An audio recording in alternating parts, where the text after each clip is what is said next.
but that's good.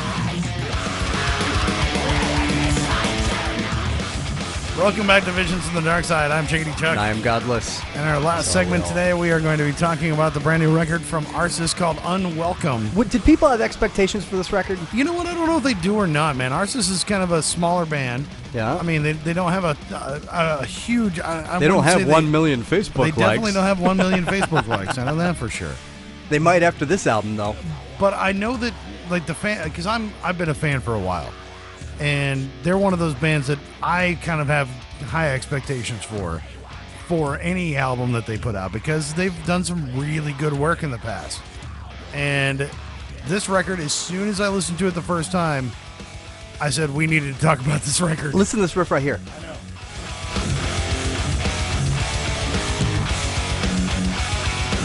Yeah. It's like Judas Priest or something, you know? Done death metal. Mixed with Carcass. You know? Yeah. It's like, oh my God. It's gorgeous, man. Yeah. This record is so good. It really is. It's really impressive, man. But, I mean, did I have high expectations for it? I kind of did, because they released a free EP. I guess, was it last year? Like toward the end of the summer last year, maybe fall last year, November or something like that. And it was really good. You know, it was pretty good, but you could tell that it was kind of B material. You know, stuff that they had laying around or something else. Like there's one good song on it that I really, really thought was excellent. The rest of it, it was all right. It wasn't bad. But it hinted at good stuff. Exactly. There was more to come, or there's something on the verge, man. And this new record is hands down one of the best albums of the year. I really think it's one of the best albums of the year. Yeah, it's no way in the world is it number one. But so far this year, yeah, top 3. What? No way. No? What's number 1? Capeller Attack, man. Oh, no, whatever. That album is perfect. I don't know. This is pretty damn close, dude. It's really good. There are some small little gripes, but I don't even want to get to those for at least another 10 minutes, because there's so much good on this record. I love the riffs. I love the way things mesh together. Mm-hmm. I love the blitzkrieg speeds. At the same time, I mean, one of the first things that shot out at me was the way that the drums. I mean, the beat, the riff could be something that's in like a half time or even a 1/4 time. The drums don't relax at all. No. It's like it's still going full speed. Exactly. And it's kick butt. And I mean, it's and from a radio guy perspective, what they've done with keeping every song at 3.5 minutes. You love that. I mean, but it keeps the listener engaged. Yeah. Like to every single song. You don't get tired of it. You don't get bored with it. You know, they don't extend it longer than it needs to be. They put in what needs to be in every song and get out of it as soon as, when they need to get out of it. Because that's the other thing that you have a tendency to do, especially as you get a little bit, longer in the tooth. Is like, I want to create something that's like 7 minutes long. It's an opus. Like, oh God, really? I mean, unless that's what you do. There are some bands that's what they do, and they need to do that. Neurosis, Wolves on the Throne. There's a lot of black metal and doom metal and stuff that does that, and I'm fine with that. That's what they're supposed to do. But this is like a perfectly packaged. I don't even want to call it death metal, because it's not quite. It feels more aggressive than death metal. Yeah, me. yeah, So I agree. It's not like they're doing anything new. No, exactly. That's what's weird. It kind of rides a line.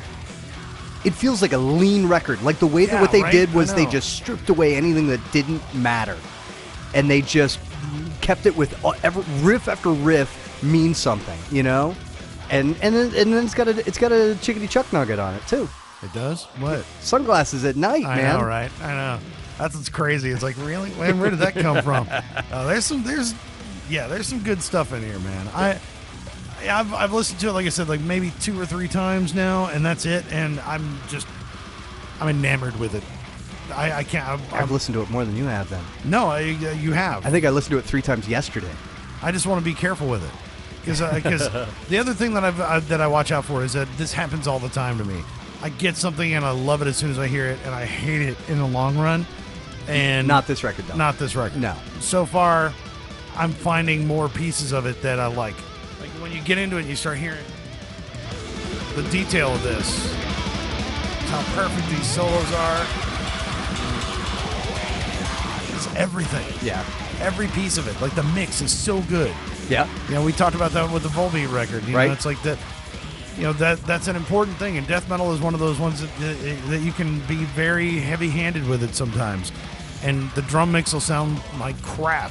Right. This is a perfect drum mix, man. I mean, this is... Well, James Malone is a Berkeley College or Berkeley School of Music from Boston. Yeah. I think so. Like graduate or whatnot, and you know it's his baby, and you can tell there's awesome musicianship, but it's so awesome that he knows when to just pull it back and just get to what really matters, you know, rather than like I'm going to show everybody how fast I can play and how I can totally change from this end of the guitar to that end of the guitar, and everybody's going to be totally impressed. Like, no, I just want to hear a great song, and this album is filled with great songs.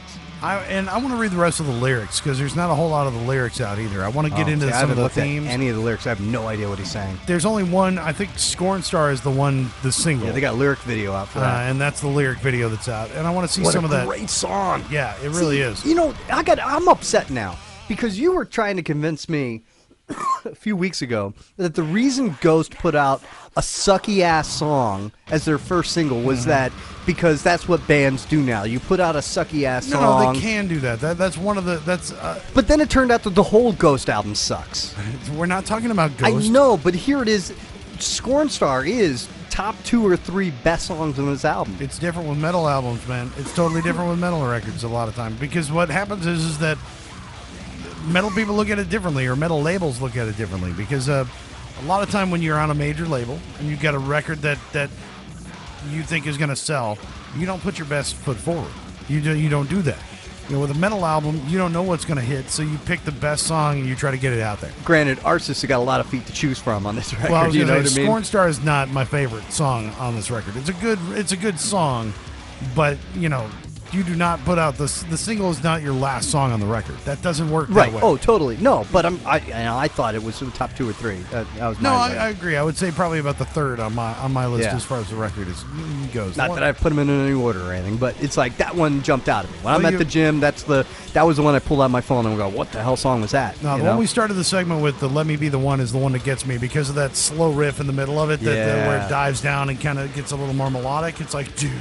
Yeah. Dude, so awesome. Yeah. Just it catches you off guard. You know, because you're just it's driving, and then it does this little change on you in the middle, and it's like, yeah, that's what. It totally reminded me, like we were talking about Slayer, I think a week or two ago, and how they did that album of covers, and it was like, okay, now I can hear where Slayer got their sound. You know, I could almost like totally picture these guys putting out like a Judas Priest cover song, and you going, okay, now I can hear where Judas Priest is in this. And you know, most of the time, everybody they cover Sunglasses at Night, right? But everybody loves to go, oh yeah, Judas Priest are like, you know, so influential. But then you hear music, and it's like, yeah, I don't really hear any Priest there. You hear it on Arsis. Yeah, and it's the KK Downing influence. You know, it's you're hearing the guitar riffs, and you're hearing that's what you're hearing more than like, you know, style.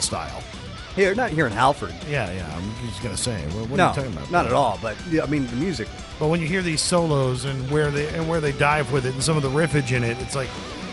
And you hear those solos. The solos are they're not like 3 minutes long. They're not like, it's just like, boom, we got something that needs to happen right here, and it is a guitar solo. We're gonna put it there, and the solo is well thought out. It's awesome. And right back into it.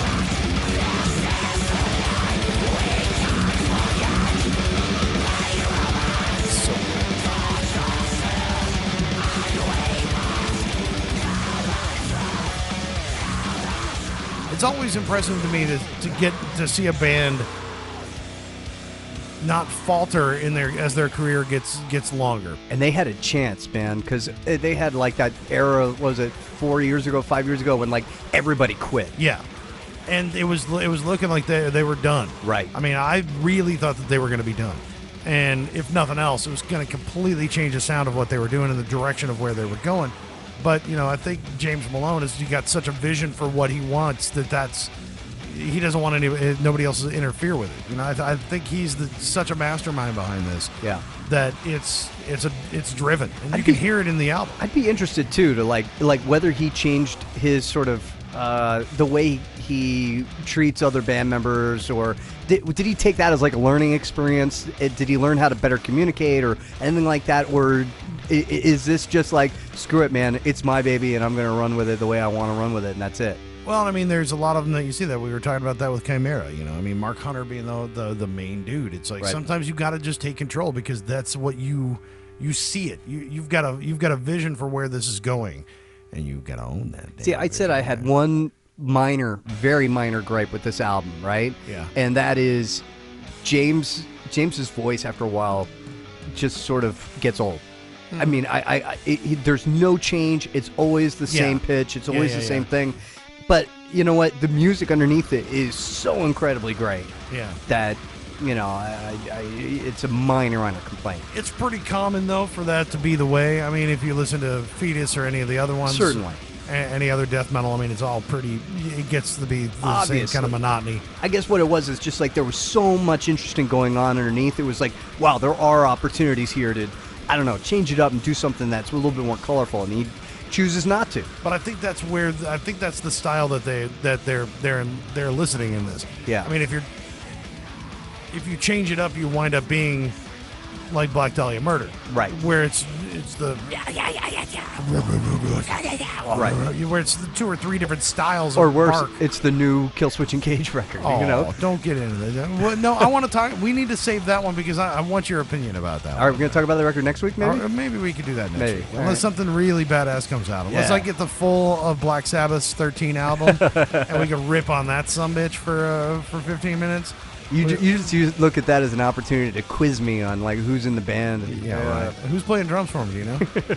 I have no idea. I don't think anybody knows. It's the dude According to the new band Rage photos. Against the Machine. Is it? Yeah, I love it though because they sent out a press release for the single, and it's like Black Sabbath, Tony Iommi, Geezer Butler, Ozzy Osbourne, nobody, and somebody else that they hired to be the drummer. Yeah, Oh, okay. And it's just the 3 of them. Yeah, it's like there's no respect. I mean, Rage has probably sold as many albums as Black Sabbath have. But I guarantee you that dude made some money to put this record out. It's like, if nothing else, just write him a check and walk away. All right, we shouldn't get into it. But do you think so, or do you think it was sort of like, I got a chance to tell everybody I'm playing with Black Sabbath? I bet he made some money off that dude. If there's money thrown at anything, Black Sabbath's album is one of them. I'm sure. I'm pretty sure. Yeah. I mean, I'm sure he got paid, but I'll bet you get, you know, anybody wants to play with Black Sabbath, you are in at a discount. I don't know, man. Maybe. Arsis, though. Arsis. Anyway, well, we got to wrap this segment up, man. We're just about done with the show. Can I ask a quick question? Do you think that this is going to be something that's going to sort of bump Arsis up to, like, top of the food chain or close to the top of the food chain? Nope. I think what's missing to make that happen? I don't know. I really don't know. And I've had this discussion with a couple bands. I was having a discussion about Revocation last night, and the same sort of thing. They're a band that has always been at a certain sort of level, and they've never been able to kind of go over that level. Even if they've gotten critical acclaim about albums or songs that they put out, they've never been able to kind of surpass that. But they've got a great fan base. Yeah. So like their fan base that's there, they're I guess they're fine with it, and they should be. I don't think that they need to surpass and try to move up to the top tier. There's no reason for them to. Because I really think that they're a great support act and they can support everybody else. Yeah, there's no money in support. Well, I guess so. Dude's Berkeley College of Music, man. The dude should be making millions. But yeah, it's all about art, my friend. He's Berkeley School of Music. He's an artist, bro. Yeah. Okay, that's what it's about. I just think I don't want to sound like the guy from Black Dahlia Murder, but listen to Carve My Cross, and if that turns you on like it did for me, buy the album because it's a good album. They're going to be hearing some more. You're going to be hearing some more of this stuff on the No Control show on Friday night. I know that for sure. Awesome. And we're going to be spinning it on the HD2. You can't resist it because I haven't added 2 songs from a record in 6 months. Even Kvelertak. It took me a while to get to the second the second one from Kvelertak. This one, 2 songs right off the bat. Yeah, pulled them right off the bat. I was like, yeah, that's exactly where it's going, man. We got to wrap up the show, man. Has it been an hour already? Holy crap. And then some. I tell you what, exactly. We always go way too long, don't we? We always go 5 to 6 minutes long. But metal deserves it, man. Metal deserves it. Any other show's only 40 minutes long, so yeah, that's what happens when you're on an HD2. Commercial-free metal radio, damn it. Awesome. Super. Hell yeah. And you don't have to subscribe to it. You just got to listen to it. Get yourself an HD radio. Or, of course, you can listen online on Sunday nights from 10 p.m. to 11 p.m. That's when we do this damn show live. Become a fan on Facebook, visionsfromthedarkside.com. I think I renewed that domain name. Yeah, I think I renewed that. It links up to our. Links up to. I better double check that. Links up to our Facebook page. You can leave us advice and/or things that you want us to talk about, or an album, because I think we're going to do this album review thing every week, man. I think it's a good idea. Yeah, There's a lot of new stuff coming down the pipe, man. So make sure you're tuning in every week and telling your friends about it too. Pass it on and make comments and let us know what you think about Visions from the Dark Side. I am Chickadee Chuck. And I'm Godless. And this has been Visions from the Dark Side.